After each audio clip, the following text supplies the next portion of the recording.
This subject today is very sensitive. It's a very beautiful experience if you've ever been involved in this. And it is a walk that is called an honor walk. It was organized by a company called Life Sharing. And Life Sharing is in the United States. They coordinate the recovery of the organs and tissues. They help the family, support the family, help the staff, and they also started something called an honor walk here in the United States. It's in various places all over the world and other different hospitals, and it might be done a little bit different, but I'm going to explain what it's like here in the United States. So what is an honor walk? It is a walk where the patient is not going to live any longer, and that patient is going to be escorted with staff, family, and friends from the intensive care unit down the halls and into the operating room where the organs are going to be recovered. Those organs or tissue are going to then be organized into a way that other people can benefit from this. Let's look at what it's all about. I have died every day waiting for you. Darling, don't be afraid. I have loved you for 1,000 years. I love you for 1,000 more.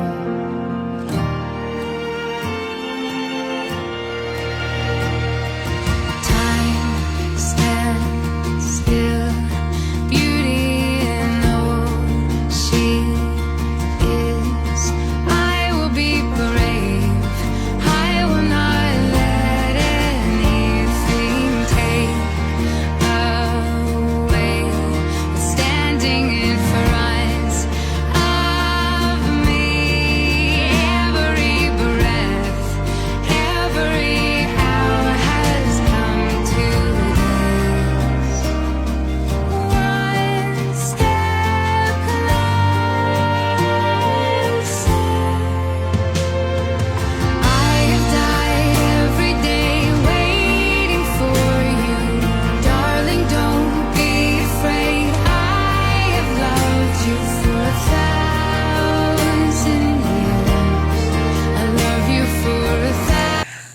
And what you've seen here is one of the most recent honor walks that I have seen going around. You'll see them on Instagram, TikTok, Facebook, on everything. You even could read about them from years ago, as they have been written up in newspapers to honor the person.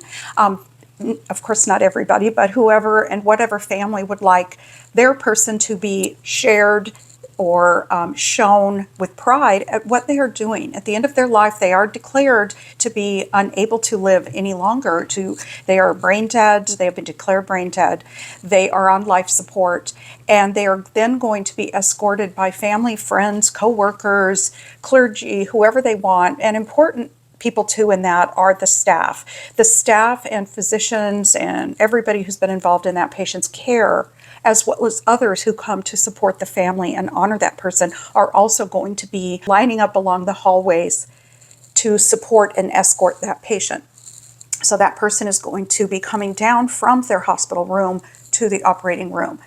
Now, this is a really emotional event, of course. This is the last time that the family and friends are going to see their loved one alive. Although on life support, they still have a pulse, their heart is still beating, and this is the last time they're able to feel that person's body, talk to that person knowing that they are alive, and have some last memories that they can make. If your loved one is going to have an honor walk, it's important that you know, as I always say in a lot of my videos, you have the right to express your feelings the way you want with this. Express what you would like. Music, some, fake candles, some pretty votive candles that people are going to hold. If you want somebody to say words, a priest to come, family members to speak, nobody to speak, you want it completely silent, that's okay too. If you want your loved one wrapped in certain blankets or have the things that they love around them, that's okay too. You can express and request to have this honor walk any way that you would like. Talk it over with your nurse, talk it over with your doctor, talk it over with the organ donation team. Hunter Myers was 27 years old from Pennsylvania here in the United States, and he was a harness race driver. He had a fiance and he had a child. Recently, approximately 5 days ago from now, or 6, he was in a tragic accident while performing this athletic event. It created a head injury that he was not able to recover from. His family decided, maybe from conversations that they had in the past from him or not, but they decided that organ donation would be something they thought that he would like. An honor walk was then planned, and this is the event that you watched in honor of Hunter Myers. The other names that are used synonymous with an honor walk are Heroes Walk, Silent Walk, Final Walk, and Walk of Honor. Different cultures are going to do different things, and some areas of the world don't do organ donation at all. The United States is the second area in the world for organ donation, the first being Spain. I will put statistics up in a couple charts so you can look those over, and I'll list everything below as well.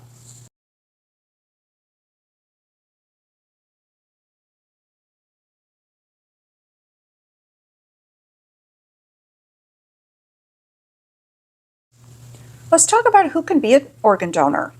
When someone is on life support and not expected to survive, they may have the chance to give the greatest gift of all, the gift of life. But how does this work? First, doctors look at whether the person meets donation criteria. This usually means they've been declared brain dead, which is a legal and medical term of death, or the family has chosen to withdraw life support and donation after circulatory death is possible. Next, the medical team checks which organs are still healthy and working well. Not everyone can donate all organs, but many can still help others. If the person was a registered donor or if the family gives permission, the hospital works with an organ recovery team. Even if full organ donation isn't possible, tissue donation, like eyes, skin, heart valves, and bones, can still help others. In the middle of heartbreak, this one act can save and heal many, many lives. And for some families, it brings a little light into the darkness. When is organ donation not accessible? If there's too much damage to the organs, if the body was without oxygen for a long time, or if a substance perhaps was involved in a suicide or was toxic to the organs, that would be another reason why those organs could not be used. Remember that you could get as creative and request what you would like, what you think that your loved one would really, what represents them the most. And some things maybe cannot be done, but ask and see, because what is important to you and what you think would be important to the family and that person that you so dearly love is something that you want to honor. This is an honor walk. So I'm just giving you an example when I mentioned candles. Something like this is okay. If everybody wants to hold something like this, these are the faux candles, for example, put into any kind of a container that you want.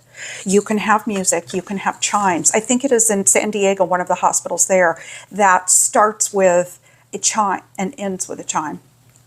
If you want your loved one to be guided through this bridge over to the other side of the hospital where the surgery is going to take place, or a different floor, wherever they're going, you're going to escort them.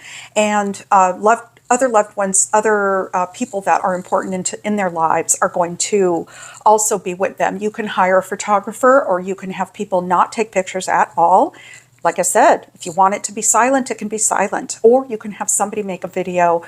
This is all for you, for your safekeeping and for your final memories with the loved one.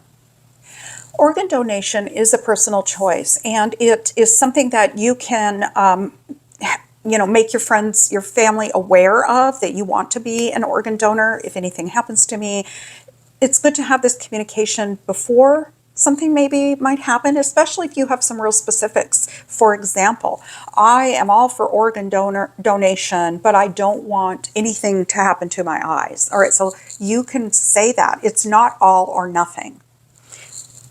Also, you can put it in writing and let your family know where you have that. You can also have it on your driver's license. But it is a personal choice. Organ donation saves so many lives. One life can save so many lives. I'm going to do another video after this one on babies who are where an honor walk is done for them, and the family members have requested that their baby or child's organs be donated, and what that looks like when it's a pediatric patient. Also, with an honor walk, it is again something that the family would like. It is not forced on anybody. It's not something where if you say yes to organ donation for your spouse, then that means you have to have an honor walk, and that means there's chimes, and you don't want anything done like that. You don't have to. There are a lot of choices that go on in the hospital, and it's just a matter of communicating with somebody and expressing what you would like or what you don't want. Some of those people that you can talk with would be the organ donation team. You might want to talk to a social worker, the nurse, or the case manager, and of course the physician. Anybody can help guide you through these big choices that are going on at the end of somebody's life. If you know anybody who's gone through this or maybe is experiencing some curiosity about this, please share with them. I do a lot of videos about health-related topics. Some of them are uncomfortable, some of them can get kind of deep, and a lot of them are fun and very interesting about myths and facts about medicine. So consider subscribing, and I'll see you at the next video.